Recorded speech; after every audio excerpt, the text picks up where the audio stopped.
Assalamualaikum warahmatullahi wabarakatuh. Kami dari kelas 9B kelompok 4 akan menceritakan tentang My love, my home. Mama. Sebelumnya perkenalkan, nama saya Soima Asmi Hamidah, Dan saya Cinta Nadia. dan saya Nabila Fitriani. Dan saya Agda Sofil Rehan. Dan saya Muhammad Maulana. Hai, saya ingin bercerita tentang masa kecil saya di sini walaupun tidak sepenuhnya. Cerita ini dimulai ketika saya masih berada di bangku sekolah. Lebih tepatnya saat saya duduk di kelas 2 SD sampai kelas SD itu di hari Jumat. Dikala itu biasanya anak SD mengikuti pramuka. "Kak, ayo bangun, waktunya sudah," seru papaku. Saya mencoba membangunkanku dari tidurku yang nyenyak. Aku pun bangun, kebingungan dan dengan berkata, "Aduh, jam berapa sekarang, Pak?" "Sudah jam 6 pagi, ayo cepat siap-siap, habis itu turun sarapan," kata papaku. Aku pun bangun dan bersiap-siap. Lalu aku turun ke lantai bawah untuk sarapan. Aku pun berkata sambil berjalan, "Aduh, masak apa itu?" tanya aku sambil menuruni anak tangga. "Cepetan, sini makan, udah mama masakin makanan buat kamu sarapan," jawab mamaku sambil menyiapkan meja. Kami semua makan dan berbincang-bincang sampai selesai. Papa mengantarkan saya pergi sekarang. Latar berganti di sekolah. Saya masuk ke kelas. Saya mengikuti duduk dan mengikuti pelajaran seperti biasa. Dan waktu pramuka datang, saya berbincang dengan teman-teman saya. Aku bertanya kepada teman-temanku, "Pramukanya jadi apa enggak sih?" Seruku. "Ya, jadi, sabar dong," balas temanku sambil berteriak kepadaku. "Gak usah teriak dong, lagian gitu doang juga," balasku sambil pergi menjauh. Tidak terasa, ternyata pulang sekolah berbunyi. Guruku berkata bila anak sudah waktunya pulang, sambil tersenyum. Aku dan teman satu reguku bersiap-siap untuk pergi pulang. Tak terasa ternyata waktu sudah cepat berjalan. Itu adalah kejadian yang saya ingat sampai detik ini. Di hari ini, tanggal 10 Juli, mamaku jatuh sakit. Sudah beberapa hari mamaku mengeluh kesakitan. Walaupun dengan keadaan seperti itu, mamaku tetap rutin membangunkanku dari tidurku yang lelap itu. Terus tak lupa mamaku juga masih menyiapkan sarapan. Sedih sebenarnya melihatnya. Beliau yang sakit, tapi tetap mengurus keluarganya. Betapa bodohnya aku yang tetap tidak bisa bangun sendiri untuk melakukan rutinitas sebelum pergi sekolah dan tetap merepotkan mama saat mama sedang sakit. Di hari kedua, pada malam harinya, mama sudah tidak bisa lagi berjalan. Mama sempat merintih seperti ini. "Aduh, lemas kak badan mama. Kayaknya mama udah gak bisa jalan lagi deh, lemes banget." Begitulah keluh kesahnya kepadaku di kamar mama pada saat itu. Sedih rasanya mendengarnya. Entah mengapa di sini saya sudah mendapatkan firasat yang tidak enak. Aku tidak tahu kenapa aku bisa memikirkan seperti itu, tapi aku tetap berusaha menghilangkan perasaan buruk ini. Dari berganti ke hari ketiga di mana kondisi sama saya masih sama dan tidak membaik kondisinya. Akhirnya kami memutuskan bahwa mama harus diperiksa ke dokter. Baru saja sampai di depan rumah sakit, mobil kami langsung disemprot cairan disinfektan di seluruh bagian termasuk di dalamnya juga. Kalian tahu bagaimana prosedur bagaimana jika ingin ke rumah sakit di zaman pandemi yang sudah mengera global ini? Tentunya kami semua satu mobil yang berisikan mama, papa, aku, dan satu adikku. Sementara itu 2 adikku yang lainnya ditinggal di rumah karena masih sangat kecil. Tenang saja, mereka bersama saudara-saudaraku. Kamu semua terpaksa dan tidak mau harus menjalani tes terlebih dahulu untuk memastikan apakah kami terjangkit COVID-19.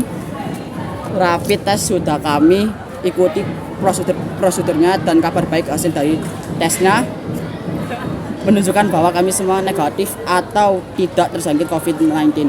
Akhirnya kami semua diperbolehkan masuk, tapi kami tetap harus menunggu di suatu ruang yang aku nggak ingat ruangan apa sebenarnya itu. Kami mulai mengikuti prosedur tes yang kedua, yaitu swab test.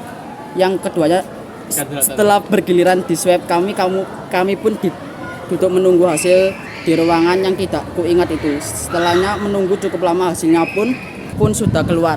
Ternyata di saat itu mama saya positif COVID-19 dan juga kami sekeluarga dites kembali. Di sela-sela menunggu kami menguatkan satu sama lain, aku sekeluarga yang terdiri 2 adikku dan papaku saling memberi semangat. Jangan takut, kamu gak sendiri, kita semua ada buat kalian di sini, kita harus saling menguatkan. Gak apa-apa, badai akan berlalu, ujar papaku. Kami semua menunggu dan akhirnya hasil tesnya keluar dan benar saja. Sesuai dugaan kami semua, ternyata kami satu keluarga terkena COVID-19. Gejala atau positif terkena, akhirnya kami disuruh pergi ke ruangan isolasi pasien. Sesampainya di ruangan isolasi, ternyata kami harus berpisah karena kamar kami berbeda. Kalian pasti tahu, aku pasti menjalani hari-hari isolasiku sendiri tanpa adanya keluargaku di satu kamar. Akan tetapi semangatku tidak patah begitu saja karena ini. Di kamar isolasi ini terdapat 4 pasien, yaitu aku dan pasien lainnya. Ada juga satu anak kecil yang seumuranku, dia bernama Cleora, biasanya dipanggil Cleo. Pada satu pagi aku dikejutkan bahwa Cleo muntah-muntah darah. Sontak semua pasien lainnya termasuk aku juga ikut panik. Keesokan harinya aku mendengar kabar bahwa Cleora dinyatakan sudah meninggal dunia karena lemas kekurangan darah. Aku yang mendengar hal ini hanya bisa diam terpaku karena aku sangat ketakutan. Bayangkan saja anak sekecil aku harus mendengarkan hal mengerikan ini. Kemudian terlintas beberapa pertanyaan di benak kepalaku. Bagaimana kalau nasibku seperti Cleora ya? Apakah aku akan meninggal di usia aku yang masih sangat muda ini? Itulah beberapa pertanyaan yang terlintas di kepalaku. Tapi sudahlah, aku harus tetap berusaha berpikir baik dan kembali menjalani hidupku. Dan papaku bilang, badai dan masalah ini akan berlalu. Sudah lama rasanya aku tinggal di ruangan penuh hampa dan keputusan harapan ini. Tidak terasa waktuku untuk diisolasi sudah berakhir. Jarum jam tepat pada di pukul 9 pagi, di mana aku di sini menunggu keluarnya hasil tesku. Tuk tuk tuk, suara jarum jam yang menyakitkan telingaku ketika aku sedang menunggu hasil tesnya keluar. Gelisah, cemas, ketakutan memenuhi semua pikiranku, bahkan fisikku juga. Air keringat bercucuran di saat detik-detik terakhir aku harus menyadari apapun hasil tesnya aku harus menerimanya. Meskipun aku harus bertahan kembali ke kamar yang menyeramkan itu, aku harus menghadapinya secara langsung. Capeknya rasanya jika dipikir-pikir setelah melewati semua ini. Namaku pun dipanggil ke dalam ruangan tersebut dan menerima hasil tesku. Namaku pun dipanggil ke dalam ruangan tersebut dan menerima hasil tes itu. Deg duk, deg duk, deg duk. Begitulah kira-kira suara detak jantungku saat menerima hasil tes ini. Akhirnya aku menerima hasil tes ini dan hasilnya cukup melegakan. Aku bersyukur kepadamu ya Tuhan yang Maha Esa. Terima kasih atas semua ini. Ujianmu sangat berat, tapi aku tahu engkau tidak pernah menguji hambamu di luar kemampuannya. Aku kira ujian yang berat ini sudah berakhir. Ternyata salah besar dengan apa yang kupikir. Beberapa hari setelah mama keluar dari rumah sakit, mama sudah mulai memulih keadaannya.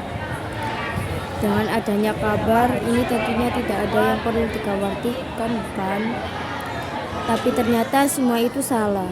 Mama memutuskan untuk beristirahat dengan tenang untuk selama-lamanya. Aku kira semua ujian yang berat itu sudah aku lampaui. Ternyata Tuhan berkata lain.